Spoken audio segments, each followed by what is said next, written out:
Olá, senhores produtores, meu nome é Fábio Chiroma, sou responsável pela raiva na Iagro, tá certo? Estamos aqui para alertá-los quanto à ocorrência da raiva no município de Itaporã.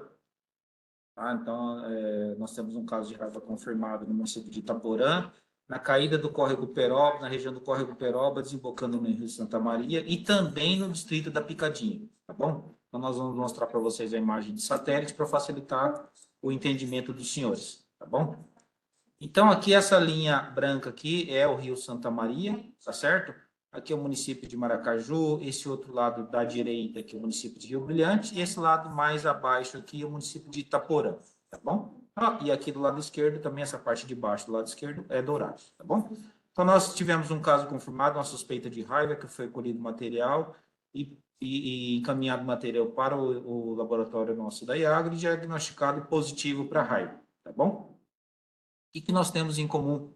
Por que nós citamos a questão desses córregos e rios? São onde os locais com maior frequência de abrigos para morcego, que nós vamos falar mais à frente aqui, tá bom? Então, toda essa região do córrego Peroba, do rio Santa Maria, aqui do córrego Carumbé e também do São Domingos, está de alto risco, está com alta possibilidade de ocorrência da raiva, tá? Então, aqui no distrito da Picadinha, bem nas nascentes do Rio São Domingos, nós temos um caso de raiva que foi coletado em junho, tá bom? E ainda estamos para confirmar a suspeita, mas são fortes os indícios da ocorrência de ser um caso positivo para raiva também. Então, nós já estamos trabalhando preventivamente, avisando toda essa região aqui, tá bom? Então, para se localizar aqui, é o município de Itaporã, a cidade de Itaporã também, tá bom?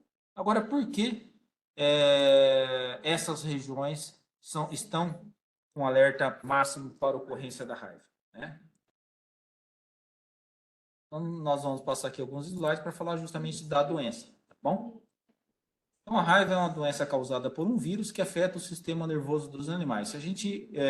Se afeta o sistema nervoso dos animais, vai afetar o quê? A locomoção desses animais. Então, a primeira coisa que vai acontecer, o animal vai começar com andar cambaleante, deita e vem a óbito, tá bom?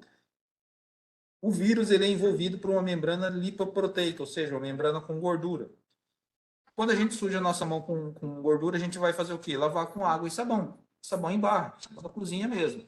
Né? Então, primeira situação, se tiver contato com um animal com a saliva de um animal com suspeita de raiva, um bovino, um equino, estiver salivando, a gente colocar a mão na boca desse animal, ou foi agredido por um cão, ou por um gato, ou por um morcego, imediatamente lavar o local com água e sabão e procurar o posto de saúde mais próximo, tá bom?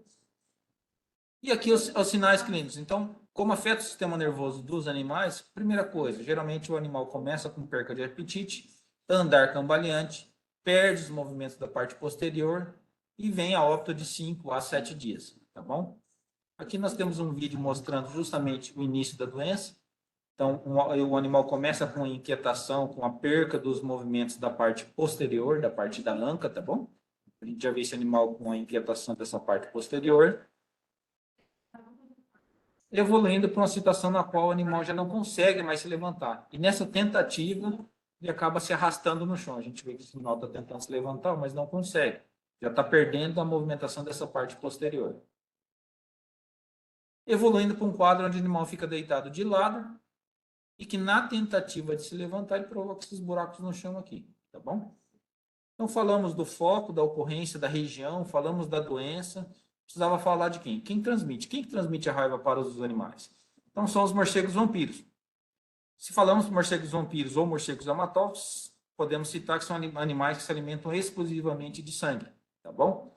Então, o morcego também adquire a raiva e também morre com a raiva, tá bom? Só que antes dele morrer com a raiva, ele vai estar transmitindo a raiva para os animais. Mas por quê? Porque eles têm o hábito de se alimentar somente de sangue. Então, no momento que ele vai fazer o corte na pele dos animais para que ele possa ingerir esse sangue, e se ele tiver o vírus na saliva, ele vai eliminar esse vírus e esse vírus vai ser inoculado nos animais, tá bom?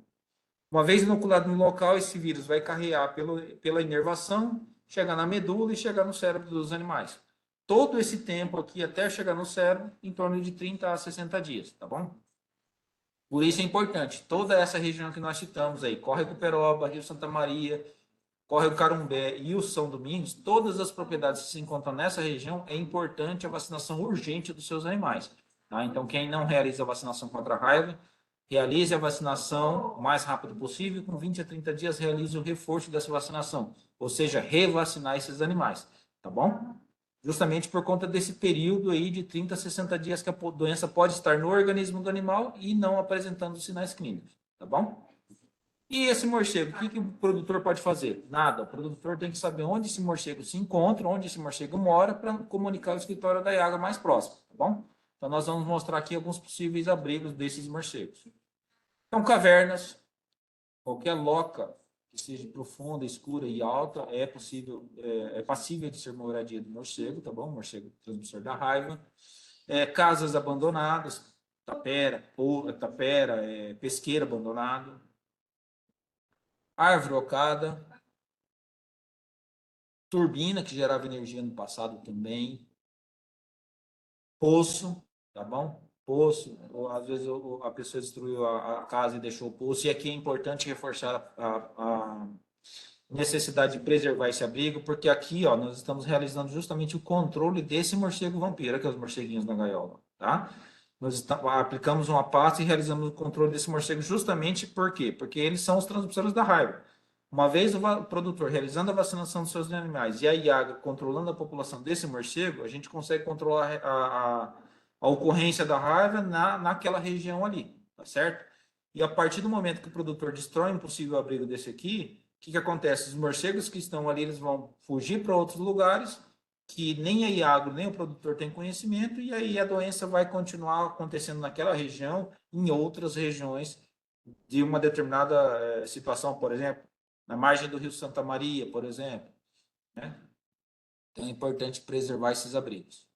Base de ponte, então, na região do São Domingos, aí na MS, se não me engano, 157, na MS que passa sobre o Rio São Domingos, nós já capturamos morcego, tá bom?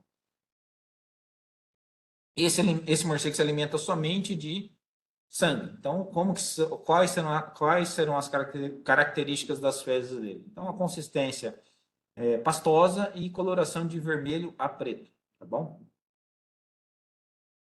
Então, senhores produtores, qualquer situação de risco, seja a presença de animais doentes, com sintomatologia de raiva, ou conhecimento de possíveis abrigos na sua propriedade ou na região, procure o escritório da Iagro mais próximo, tá certo?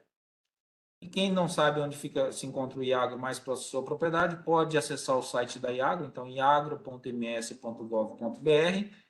Na aba Unidades da Iagro, nós teremos todos os 78 escritórios da Iagro que estão espalhados no Mato Grosso do Sul, tá certo? Reforço a necessidade da vacinação urgente dos bovinos, equinos, suínos, caprinos e ovinos da sua propriedade, e que a ocorrência da raiva, da presença de animais com raiva ou presença de possíveis abrigos na sua propriedade não vai causar nem interdição nem multa da sua propriedade, tá certo? Qualquer coisa, nos procure. Um abraço.